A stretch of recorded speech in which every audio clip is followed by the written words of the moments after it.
Budol is real. So, let's see the story in my YouTube.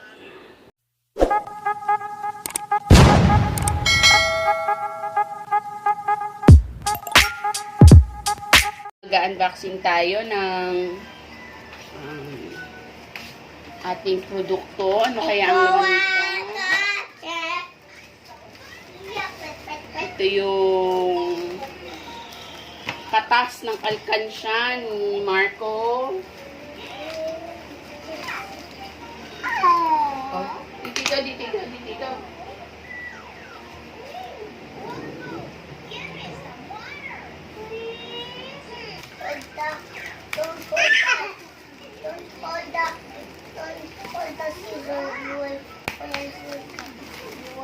It's dangerous.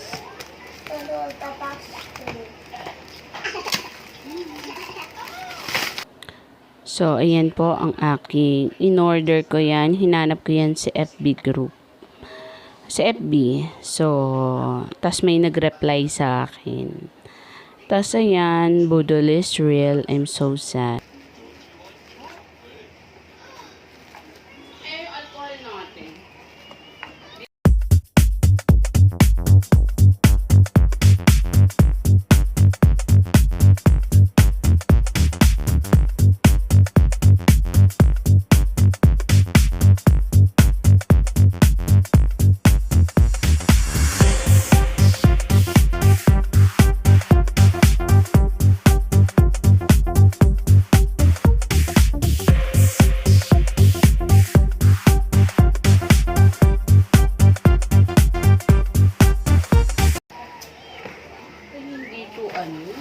Dito yung order ko.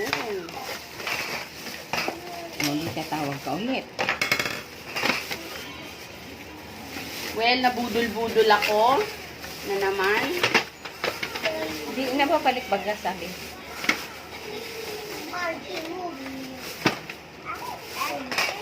Hindi ito yung order ko.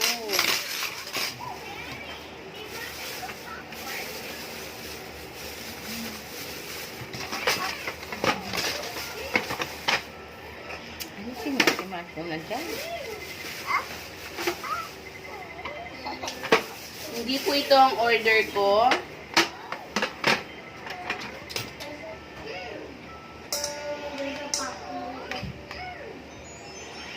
Nabudol-budol ako. Mura lang ito eh.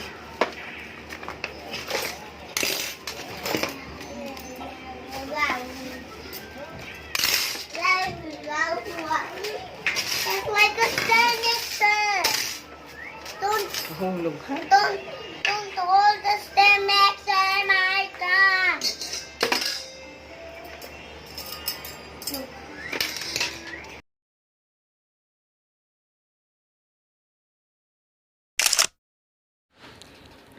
So, ayan po ang aking nabudol na stand mixer. So, right, nung na-receive ko, in-unbox ko siya. Nag-chat ako doon sa kausap ko. Sabi niya, OMG, nagkamali daw yung ano nila doon sa pagbigay. So, sabi ko, English speaking So, sabi ko, sige po, I'm waiting for my real product. Tapos yun, after a week, ayan na. Hindi na siya nagre-reply sa akin. So, yung product na yan ay 3,500 na ginamit ko pa sa alkansya ko. Inipon ko yan. Tapos, tiningnan ko siya sa Shopee kung ano yung real price niya. Ano lang siya, 700 lang siya. Siguro the most na 1,000. Pero ayun, hindi na niya ako nare-replyan. So sad, ipon ko pa naman yun. Budol is real. Okay, ready? Okay, mag-start ulit akong mag-ipon kasi nakabili na ako ng remembrance. Okay, ito yung remembrance na nabudol-budol ako. Ayan. Thank you, Lord. Ipon ulit.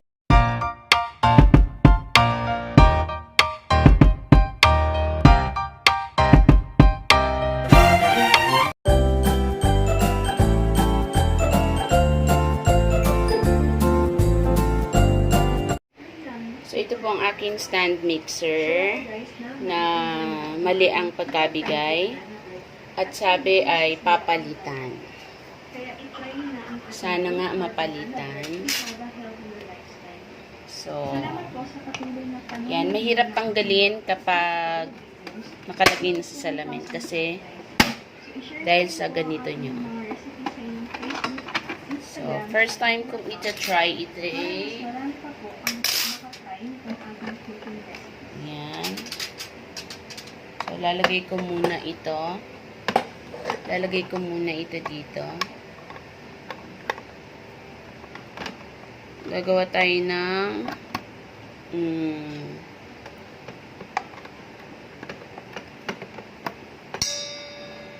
banana bread. Keto banana bread.